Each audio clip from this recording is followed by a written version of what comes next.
Hey everyone, and welcome to another episode of For What It's Nerd. We're in a slightly different environment today for those watching on YouTube. As you can see, we are in my living room. I wasn't feeling being in front of the computer today. I wanted to do something a little bit more cozy, a little bit more, a different vibe, and another kind of nerdish element to the culture we kind of imbibe, so to speak, right? So the idea today, I don't know if you guys can see it. Actually, you can't. But for those on YouTube again, I have some books, and I'm going to go through them, talk about them. These are the books that I'm reading currently. I think it'll be a nice little exercise in something different for the channel, and also a fun little episode to keep me talking whilst I haven't got a guest star, because I find that very hard sometimes, you know. So essentially, we have five books to go through here, and I am listening to an audiobook as well at the moment. Obviously, I can't show you that right here, but I will obviously discuss it all the same. So let's get started with number one. This is Star Wars Padawan. This book is about Obi-Wan Kenobi as, would you guess, a Padawan. It's okay. It's a young adult book, so it took me a little bit more to get into because I have to change my mindset when I read a young adult book, because I have to be able to accept that it's not going to be all seriousness and dourness. Not that I love that in a book anyway. As you guys know, I'm a little bit like, I like to pull back on that at times, but I do think that this book was harder to get into because of that. I've only read about 3 or 4 chapters at the moment, but it's shaping up to be an interesting story. It does call back to the High Republic a bit, which is interesting. Obviously, they are coming out around about the same time, so I get why they've done it. But yeah, very interesting book. It's got a little bit more of a Qui-Gon, Obi-Wan vibe, similar to Master and Apprentice. I do think Master and Apprentice does that better, and I do think it's hard for this book to then cover the same ground, because they're trying to deal with like the Qui-Gon Obi-Wan struggle, and they're very different types of characters. And I think it's very hard for this book to achieve anything with that, because Master and Apprentice already did it, which is written by Claudia Gray. This book is written by oh gosh, I'm going to be really, really horrible now and not remember the author's name. I'm sorry. It is written by Kirsten White. Again, the writing style, there's nothing wrong with the writing style. Apart from it, like I say, it is young adult, so it's a little bit harder. I haven't got the cover on it at the moment, so I can't read you the blurb. But I think maybe if we read maybe like the first paragraph, I think that's okay, right? Well, we'll find out. The tentacles appeared with no warning, wrapping around Obi-Wan Kenobi's wrist. That's a hard sentence. Wrapping around Obi-Wan Kenobi's wrist in a deadly barbed grip. He yanked his hand toward his body. Scalding liquid added to his confusion and pain as he slipped and fell backward onto the hard ground. Now, so that's kind of like the style. It's very straightforward sentences, and I'm fine with that. Like, again, I have no issue with the construction of the book, just the mindset I need to be in to read this book, and that's why I have struggled to take a little bit longer on reading this one. Contrastingly, I am also reading at the moment. Again, I don't have the covers on these because I like when I'm reading to take the like hardback covers off, because I feel like they get ruined, and I'd rather they get ruined. I'd rather they not get ruined, and I'd rather have them after the fact. So I have got these books without the hardback covers on, so like it's just straight to the hardback. And what this one is I don't know if you guys can see that on YouTube, probably not. But it is one of the kind of most influential, I think maybe that's a bit strong, but one of the most talked about books of recent time, like the past few months. I'm Glad My Mom Died by Jennette McCurdy. Now, a lot of people were talking about this. This is big on Twitter, and it was big on like talk shows and stuff like that. Now, I did watch iCarly when I was younger, so this book was very interesting to me from that angle. I wanted to know kind of the story surrounding Jennette McCurdy, surrounding iCarly, etc. Now, I haven't finished it yet, but I think I'm about 150 pages in, which is about half the book. 138 pages in. But this book, I think, is something that I could genuinely recommend to most people. There's some people that this book will not appeal to, and there's some people that this book will trigger. There is a lot of issues surrounding, again, trigger warning before I say this, bodily issues, anorexia, kind of parental abuse. It's hard to describe because that sounds a lot worse than it. Not that it's not bad. It's a very hard to describe.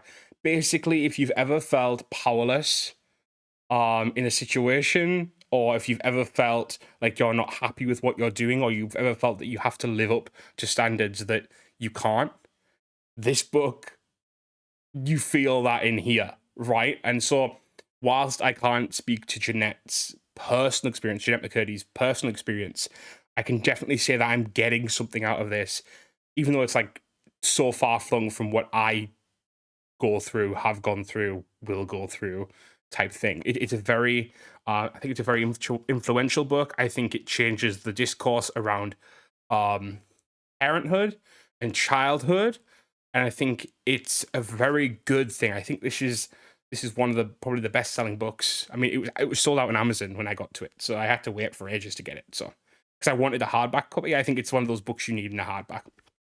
Speaking of books you need in a hardback, this is one I bought a while ago, but I am getting around to reading it. I had a big Star Wars backlog, and I finally got around to reading this. Very, very hype about this one. It is a little dirty because I've been taking it to work, and maybe that was the wrong idea because it is a beautiful book, but I'm sure I can clean it up if need be. But anyway, it is Dune. Now, I got this around about the time the Dune movie was coming out, I think. Or it was a few months after, at least. I can't quite remember. It's been a while. But it is a beautiful book with a beautiful cover, so to speak. And I'm only a little bit through right now. But I mean, with this book, it's a very big book, as you guys can see. And yeah, so it's a very difficult to get through. Especially because it doesn't have chapters, which is hard. Like you find it harder to set a goal for yourself. For example, oppositely, Jeanette McCurdy, the I'm glad my mom died, has like it's like 2-page chapters. Like you will go from, like I was saying, page to 152 is the start of like sort of chapter 45, so to speak, and by 158 you're in chapter 46. That took me a long time to work out, even though it says on the page. But what I'm trying to say is this book does not have chapters, which reminded me very much of. So I did English literature at university, and one book that this reminded me of, in terms of its style of writing, in terms of the lack of chapter, was Moll Flanders. Now, very different in terms of content, but in terms of the lack of chapters, very much the same. And that was another book that very much changed my perception of what a novel can be, and I think this book is doing that too. Yeah, very fun. I'm reading this before I watch the movie, primarily because I want to see what the intent of the source text was first. I'm wondering if that's maybe a bad call. I think a lot in this day and age, it's almost better to watch it in reverse, because then you get to like go in the book and be like, oh wow, that was better in here, but like you've already enjoyed the movie. I think sometimes it's better that way now. Funnily enough, like the whole I read the book and the book was better works better in like it's better if you do that in reverse, right? Like I watched the movie, then I read the book, and the book was better, rather than I watched the book, then watched the movie, and the book was better, because then you don't enjoy the movie as much. If I make sense, I don't think I am, but that's all right. Anyway, yeah. So on the side here, I must not fear. Fear is the mind killer. Fear is the little death that brings total obliteration. I will face my fear. I will permit it to pass over me and through me. And when it is gone past, I will turn the inner eye to its path. Where the fear has gone, there will be nothing. Only I will remain. Very fun, very good book. Funnily enough, as soon as I started reading this, I follow CMON on Kickstarter a lot. CMON is a board game company, and they started doing a Dune board game Kickstarter, and I backed it instantly. Because I am a moron and capitalism has a complete grip on me. I mean, what? And the one I have started but not at all finished is this Black Panther collection by Penguin, which is great. It's really fun. Again, a bit mucked, bit scuffed. That's my bad. I shouldn't really take books to work because it doesn't really end well for them. But when you're at work and you've got nothing to do, sometimes you need a little bit of a reading time, right? I shouldn't really be admitting that, but you know. No, gorgeous book, gorgeously well put together. What I think is interesting about these Penguin classics, I hope they release more because I think they're brilliant, is that they have a lot of discussion about the context of these works. So, for example, But understanding the Marvel method is only the first step in appreciating the extent to which artistic labor was broadly distributed at Marvel in the 1960s. There was certainly room for key creators such as Lee, Kirby, and Ditko to place their distinctive individual stamp upon the work, but they made their comics within a factory system where many vital tasks were dispersed across multiple hands. Their astonishing rate of productivity would not otherwise have been possible. Besides, Lee's regular reliance on his brother Larry for scripting assistance, for example, we have to consider the fact that Kirby almost never inked his own work. His pencil. So, as you guys can see, I'm not going to go too much more into detail there because it's not really about what the Black Panther, stories are about. But it's really fun. It's a really fun way of dealing with Marvel because a lot of people, I think this is one thing that the movies get a lot, the MCU, is that, as Marvel, don't think too deep about it. But actually, no, these heroes mean things to people, and they mean things for movements, and they mean things for iconography. And that's important, like, regardless of how, how stupid or small the sci-fi genre, not sci-fi, the comic genre, sci-fi genre, fantasy genre. I do mean to say all of them, but no matter how small people see them as in relation to, I don't know, great works like, Shakespeare's plays, or, they still have a human experience. Jonette McCurdy's book, for example, it's not like, I'm not saying it's not your next 1984, for example, right? It's still a good book, but it's not your next 1984. It's not your next Animal Farm. It's not your, I don't know why I'm giving George Orwell, but you know what I mean? Like, there's a lot of books that, like, will still supersede that in terms of literary canon, but it has a lot to say about the human experience. So does a lot of Marvel comics, especially stuff when you're dealing with characters like Black Panther, because Black Panther is, as we know, one of the most influential Black superheroes we have. We have others. We have Storm, who sadly gets sidelined a lot. So, like, Black Panther, for example, is one of the stronger, more out there, more well known. I mean, obviously, his movie, was a big part of that success. And the second one is coming out soon. And it's important to remember that, yeah, these characters are comic book characters, and yeah, they don't really mean much in the grand scheme of literary canon. Yeah, I get that, but also they do, in the opposite vein. Now, kind of similar to the last one, actually, well, pretty much exactly similar, is this one, Spider-Man. Now, I have talked about Spider-Man a lot, as you guys know, and I'm not Spider-Man's biggest fan. I'm more of a J. Jonah Jameson. But Spider-Man is also incredibly important. Like, I can't like deny that. Spider-Man is the best-selling hero in pretty much everything. If you ever put Spider-Man in something, it's Spider-Man and then, like, probably Superman and the Hulk. They're like the big three that everyone knows, everyone's aware of. You say name a superhero, it's probably one of those three, maybe Batman. But you know what I mean? Like, and now probably Iron Man. But you know what I mean? For years, it was Spider-Man. It still is Spider-Man, and he's big, and people love him. So this collection is very important in understanding where Spider-Man's origins come from as well. Now, obviously, it's a little bit different to, critically speaking, it's a little bit less important. Like, Spider-Man's an everyman for everyone, right? But Black Panther isn't every man for Black experience, and that's more important, right? Like, in the nicest possible way. Spider-Man is fun and he's relatable, but he doesn't attest to any great moral or ethnic or art type stuff, any of those types of movements, if you know what I mean. Not in the same way, at least. Obviously, Spider-Man is a moral, upstanding character, but he doesn't have the same kind of gravitas in terms of dealing with ethical and political and social whatever issues. So I mean, that's kind of something I'm looking for. I'm looking forward to it, I will admit, because I want to see. The thing with Spider-Man for me is I like a lot of his villains. I like Spider-Man villains a lot more than I like Spider-Man. So I'm very interested to see early iterations of his villains. Same with Black Panther. Like I said, I've only gotten into the critical theory on that one at the moment, because there's some critical theory at the front and some critical theory at the back. I'm currently in the beginning of that critical theory, mainly because I'm kind of even though I'm talking about books right now, and I'm very excited about these books. They're very great, very interesting for the most part. I'm kind of struggling with actual reading. I don't know why. I don't know if it's just because I've had an exhausting week, or if because I'm off this week, so I was kind of holding back to read this coming week.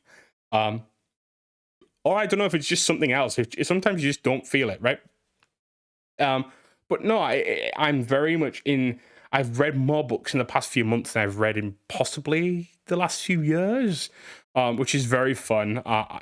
Books are part of nerd culture too, and I think a lot of people forget that. I think people think nerd culture is just gaming and just Dungeons and Dragons and just movies, when it's not. It's books as well. I mean, for example, when we had Chloe on talking about Lord of the Rings, that was a big part of that. Like, talking about the literature. I think literature is just important, as important to nerd culture as anything else. And I think, you know, not so much, like I say, not so much Jeanette McCurdy's book. That's more of a mainstream-esque book, but still very important and very intriguing. But the others, they're all nerd books. They're nerd books. If you want to know more about Obi-Wan Kenobi, you're going to read this, for example. And this one did have a lot of controversy around it because of some discussion about Obi-Wan's sexuality, which personally I have no real stake in. If Obi-Wan wants to be whatever Obi-Wan wants to be, let Obi-Wan be whatever he wants to be. I think there's too much there's too much of a decision to make characters stay the same. It's funny. I was thinking about this yesterday. There was a discussion on Twitter. I don't remember who by or who with, but there's a discussion I saw where people were talking about the idea that how do I put it? That the characters that we should be exploring are basically the same ones that we keep exploring. We should have this, we should have that, we should have like a Vader series, we should have a. I just think, I tell you how it came about. That's how it came about. Christian Bale wants to be in Star Wars, or so the story goes. And people were saying, he'd make a great, Darth Revan, he'd make a great Thrawn, he'd make a great Darth Malak. And whilst I disagree with all of those anyway, emphatically, for numerous different reasons, I just think those characters are kind of already done. Like, not Thrawn. I think Thrawn has some potential, but Lars Mikkelsen is there to play Thrawn, or another actor, But I just think, I think with Christian Bale, if you want to bring Christian Bale into Star Trek, just make a new character for him, because I feel like there's too much of a decision to make a character that is established have an established actor, whereas I feel like what's better to do, in my opinion, and I think this is kind of just a bigger thing in general, not just even Star Wars, but if you want an established character, go with a no-name actor or a lesser-known actor, because then the character takes over the actor, so to speak. And in reverse, if you want a big name, make a new character, because the new big name takes over, if that makes sense. What I'm trying to say is, I think there's too much juxtaposition between a big character and a big name if you have them in the same room, if that makes sense. A total tangent, by the way, but just something I was thinking about, and just something I've been ruminating on. Actually, I totally forgot, we haven't discussed the audiobook that I'm listening to at the moment, which is Princess and the Scoundrel, which is the Han and Leia book that released recently by Beth Revis, I think it is. I hope I got the name right. Beth Revis, if you ever watch this, / if any other Star Wars authors ever watch this, I'm really sorry for getting / not getting the name right. I don't know anymore. But I like it. I like that book a lot. For the emotional overtures of Leia and Han, there are some issues I struggle with. It is kind of dealt with within the contents of the book, but essentially I struggle with the idea that Han and Leia went on a honeymoon whilst the war was still going on, because this is like pretty much straight after Endor. And I get it. I get the story essentially intimates that it's needed for like optics. It's needed for like the sense of like, hey, if people see you guys celebrating the win, then everyone's going to celebrate the win. And I get that, but it just felt weird. It feels kind of stifled, especially because, and this is my real issue with this book, and it's my issue with a few other Star Wars books as well. Anything that really references Batuu / Galaxy's Edge. And this one is dealing with the Halcyon, which the Halcyon is the new experience. I forget what it's called, but the new experience from Disney regarding Star Wars. I have an issue with tie-in that way. If you're doing a one-off comic book, or you're making a one-off reference in a book, fair. okay, I get it. I do not need to see your your starfighter, or I do not need to see your planet that you use to make money showing up in every piece of creative. Like, I understand, and like, don't get me wrong, do I want to go to Galaxy's Edge? Yes. Do I want to go to Batuu? Yes. Do I want to try this ship one day? Maybe, if I have enough money and I can afford the drink that's like extortionate amounts of money, that's like thousands and thousands of dollars or pounds or whatever it is. Yeah, well, no, I wouldn't have the drink, but you know what I mean. I would love to go, sure. But I just think, you know, when you have art coming out like Andor, for example, at the moment, like real art, like, yes, it's a monetary game, but it's also artistic. And then you see a book that, yes, it does have artistic overtures. Like I said, the Han and Leia stuff in the book is great. But knowing that they're heading towards a ship that is essentially profit for Disney, and the book is essentially a way of promoting said profit, I have an issue with that. And like, I don't have an issue with a lot of things Disney do, especially not Star Wars wise. I have very little issue because I think Star Wars generally is in a good place, especially more recently. Like I say, with Andor and Mando and, you know, Clone Wars season 7, etc., etc. The only real miss at the moment has been Boba Fett. But yeah, I'm kind of in this position of like, I don't like this. So I think that's why I'm struggling with that book specifically. You know, the High Republic stuff, for example, is really, really kicking off in a big way for me. I've been reading a lot of it recently, and I do enjoy it a lot more because I think it's not about supplanting or supplying something else. And I think that's what Star Wars needs to get out of. I think it's something that Marvel does quite well, actually. Funnily, contrary to the point of what I'm saying right now, is that Marvel is constantly moving forward in their timeline. Star Wars is constantly looking backwards. And whilst I don't want necessarily all of Star Wars' stuff to be, you know, post Rise of Skywalker, because frankly, I'm not overly hyped about that era specifically. I just think there's too much past in the sense of like everything has to surround the Galactic Civil War. Everything has to be around episode 4, not even like 5 or 6. Like, this is the thing as well. Like, why aren't we doing something set between 4 and 5? Or why aren't we doing something set between 5 and 6? Like, those are eras that have been largely untouched as well. And there's about 2 years between each of those movies as well. Or even go sideways, go horizontally, and do something totally different with new characters in a new place. Like, the Chiss ascendancy is there for the reaping, so to speak, in terms of content and movies and TV shows and, you know, stuff like that. Like, you could literally do a Game of Thrones type series with the Chiss that lasts 7 seasons very easily. I mean, the Thrawn books, there's already 6 of those, and most of those deal with ascendancy politics in some way or another. Like, well, maybe one not so much, but generally speaking. So it's kind of like, it's this thing of like, I think you need to move on from using all of your characters all of the time. Use some of the time. But yeah, that's kind of where I'm at the moment, books wise. I do have a few more books ready to go. Like I said, there is a few High Republic books that I am behind on. I just finished, is it Rising Storm? No, I Crash Point Tower, which was again a young adult / kids book, but painful. And I understand it's not for me, so I can say that and then move on with my life. But painful.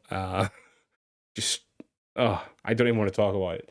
But yeah, I'm moving on to I think, which one's next? Is it it might be Lorna D's audio like audio novel thing, like the audio show. I forget what it's called. Tempest Runner? Is that right? Might be. But yeah, I'm getting to that one soon. And then after that, I think I have Dune Messiah to read as well. I have the sequel to Dune. And then I'm kind of trying to get back into some series, like watch some stuff as well. Because there's a lot of stuff coming out at the moment and just not enough time to consume it all. But yeah, so that's what I'm reading at the moment.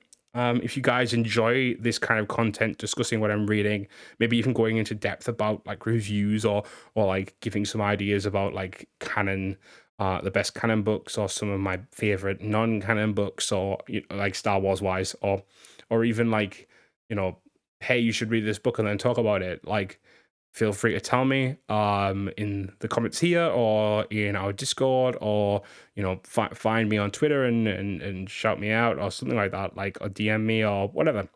Um, yeah, I think I enjoy trying to shake up the formula in terms of what we're doing here. Sometimes I think this is a really really great way of doing that, and also just the environs is a little bit different as well, so it's a little bit more cozy. Um, but yeah, thank you guys for coming by. Thank you guys for hanging out. I hope you guys have enjoyed this episode. Thank you for listening on Spotify, Apple Music, and Apple Podcasts. And elsewhere. And if you're watching on YouTube, thank you guys. I'll see you later. Bye, guys.